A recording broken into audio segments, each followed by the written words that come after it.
Afternoon, Michael. Afternoon, Peter.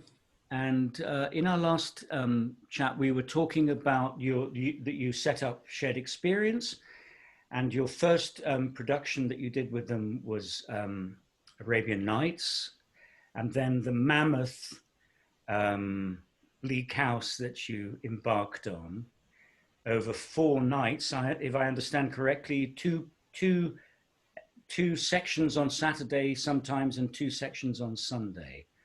When you did the whole piece together. Yeah. And that's where we got to. So can we move on from there? And can you tell us a bit more about Shared Experience and the ethos behind it? Yeah. Well, one of the critical decisions I had to make was what sort of material was I going to use. You know, the premise for the company was that all you need was actors, right? You didn't need anything else except the actors and the audience and some material which they were going to perform.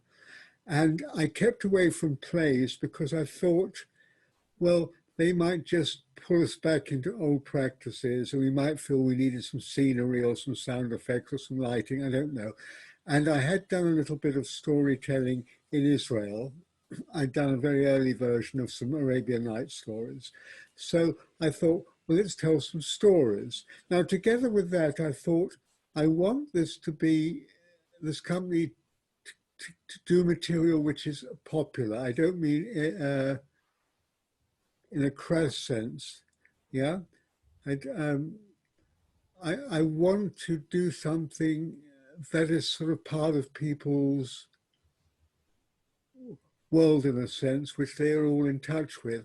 And I thought, well, storytelling obviously is very good. And these great cycles of stories, you know, Canterbury Tales, the Decameron and so forth are wonderful. And because I was already in touch with the Arabian Nights, I thought, right, we'll start with legendary stories which have been created and have been transformed and translated and so forth. Then with the second show, I thought, okay, I would like to go further and do a novel. I did talk about having read a whole lot of Dickens while I was in Israel during the Yom Kippur War, and how I thought how wonderful to be able to put a whole novel on stage. And I thought, well, Dickens wrote popular novels. I mean, they were highly intelligent, they were wonderfully literate, but they were popular. And people gathered and somebody would read each installment as it came out every month. So I thought, let's do a Dickens novel. So that was the second one. And it worked very well. And then I thought, what do we do for the third one? Well, because the premise of the company was that we'd also never fix anything, that every night the actors could take new choices within the framework of the conventions that have been set out for a particular show. A lot of our work was very improvisatory.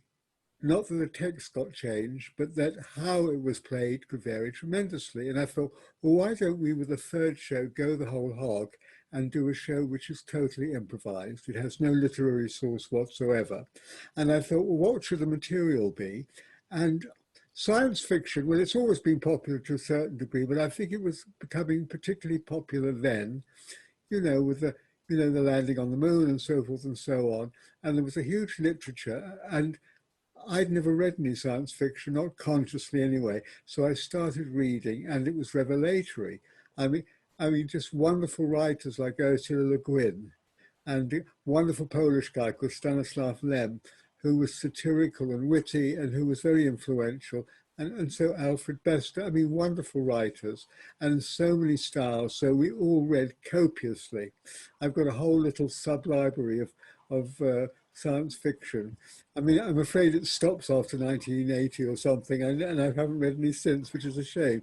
You know, that there was totally speculative stuff, there was stuff that was semi-realistic, there was some that was totally fantasy, and so forth. And so I thought, okay, we're going to do science fiction. What? Why?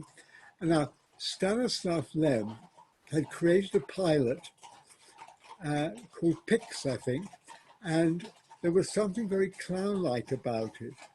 And I thought, well, clown work is very improvisatory, and wouldn't it be wonderful to have a crew of clowns in space?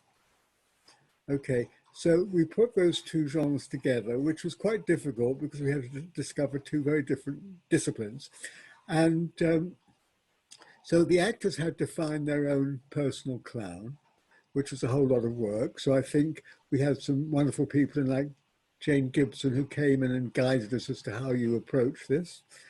And then we thought, what's the story going to be? And that was a bit of a nightmare. And I don't know whether it's worth going through all the agonies of what we did. But I, I was very interested in the use of space. And what I hadn't mentioned earlier was when we did the second Arabian Night called the Rogueries of Delilah the Wily, which was hugely improvised. You know, it followed the plot of two of those Arabian Night stories. And so we always had beginnings and ends of scenes, but how you got from A to Z was totally up to the actors every night. And when we did our first edition of it in the basement of the Roundhouse, which was a big empty floor, we thought, well, as it's a city novel, we should have let the audience create a city. So we had actors sitting all over the floor in pools, and the actors ran around them, acting out their story. And it worked to a certain degree, but it wasn't very focused. And when we started to tour, it was absolutely impractical. So we had to get into a very conventional space where we were on a stage. And what began as hugely expansive with lots and lots of space ended up with the 5 actors standing in a space, the width of which was not much bigger than the 5 of them together, and acting out the whole story like that. And that became very cartoon-like. So there was a lot of elements of that we could borrow to take into what we finally call science fictions. Okay. And so we thought, okay, we've got a space crew of clowns. We've got a captain. We've got a crew member, the techie. We had a woman who was an alienologist. Whenever they landed on planets, she would do the interpretation. And it was wonderful. Pam Ferris, this actor I just adored working with.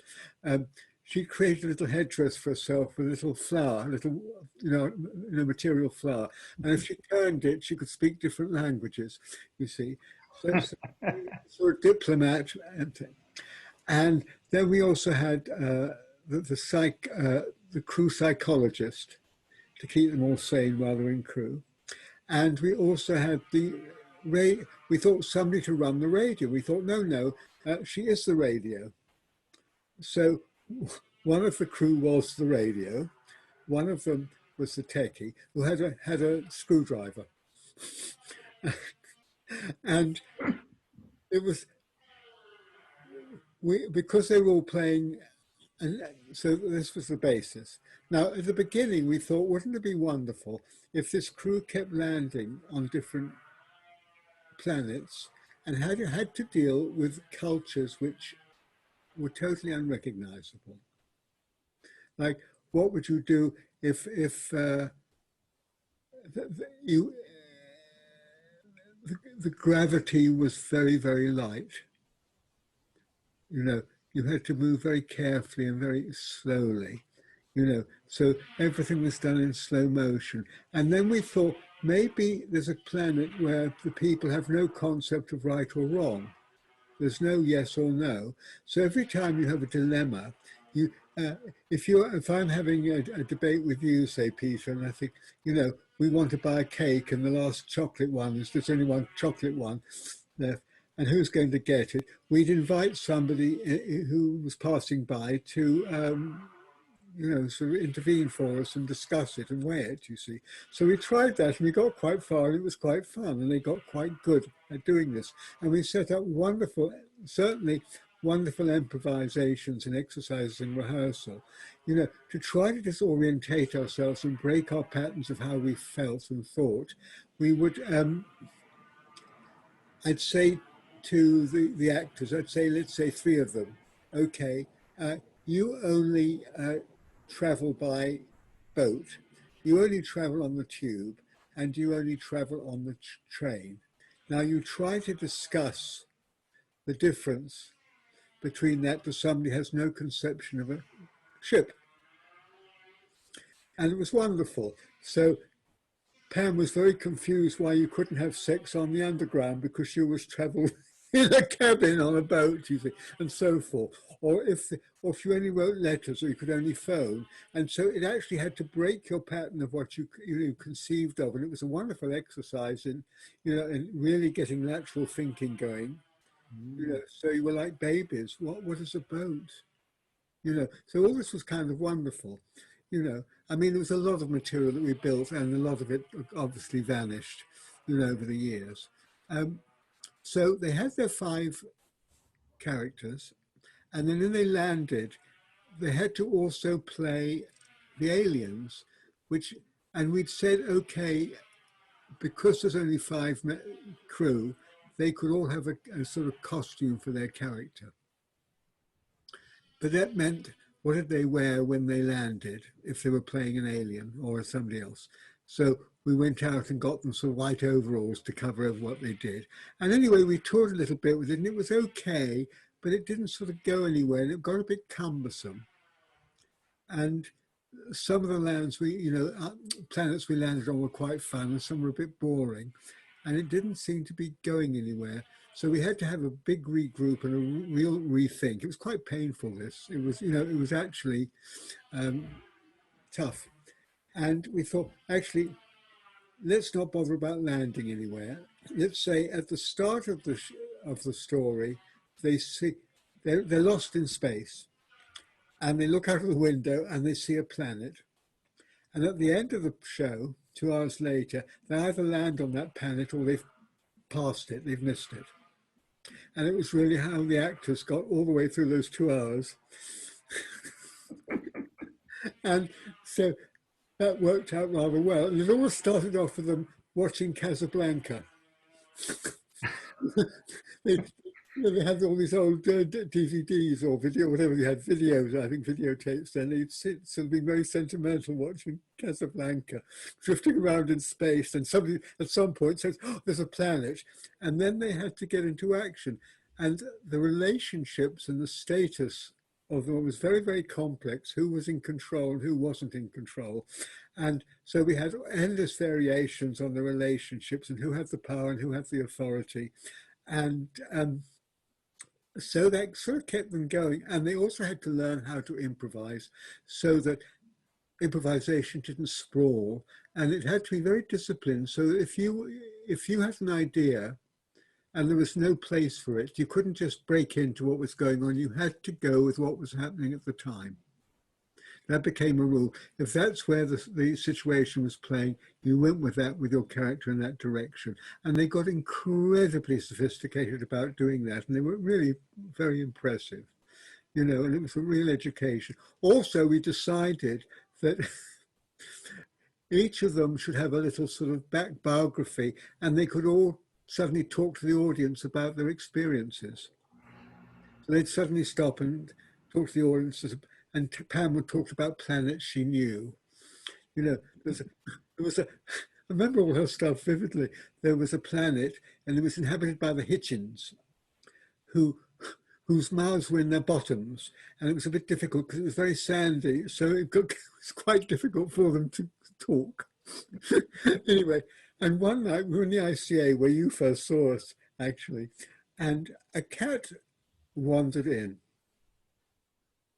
and sat there watching Pam, though she twiddled her flower and had a cat conversation, yeah. And the cat sort of after about 2 minutes got up and walked out.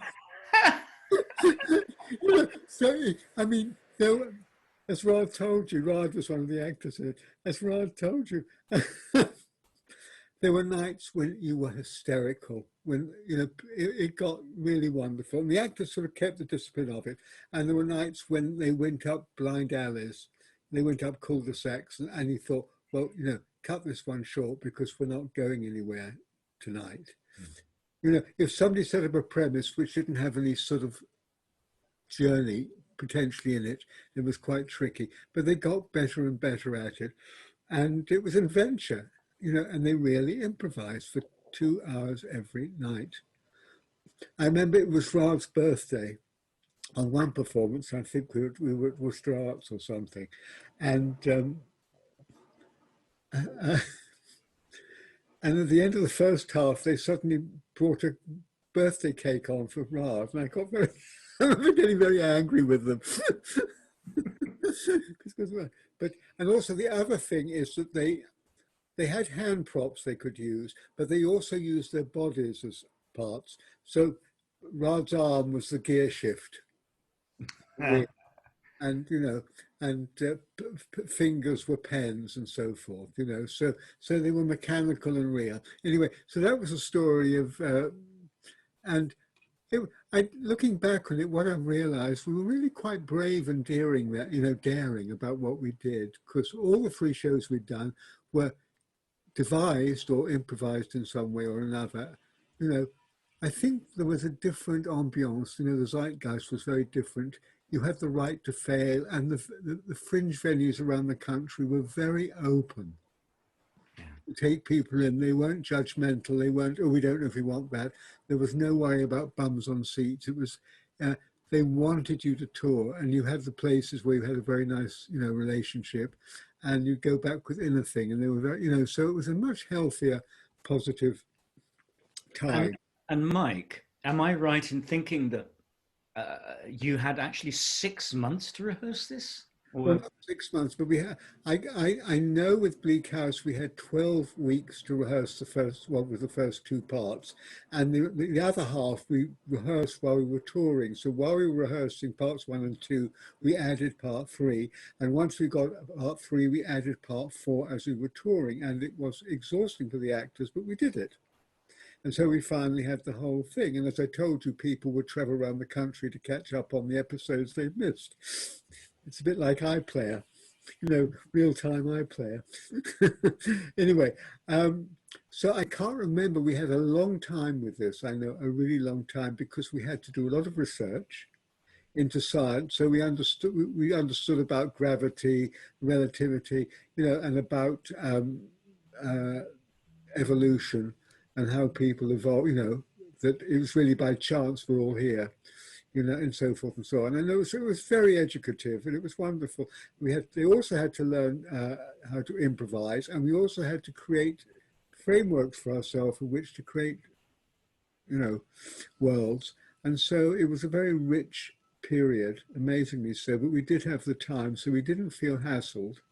But I do remember having difficulty constructing plot early on, and going home and feeling very anxious and feeling, oh God, I don't know what I'm doing now. We've got all this potential, but I don't know how to structure a story, and felt very vulnerable, but we got through it.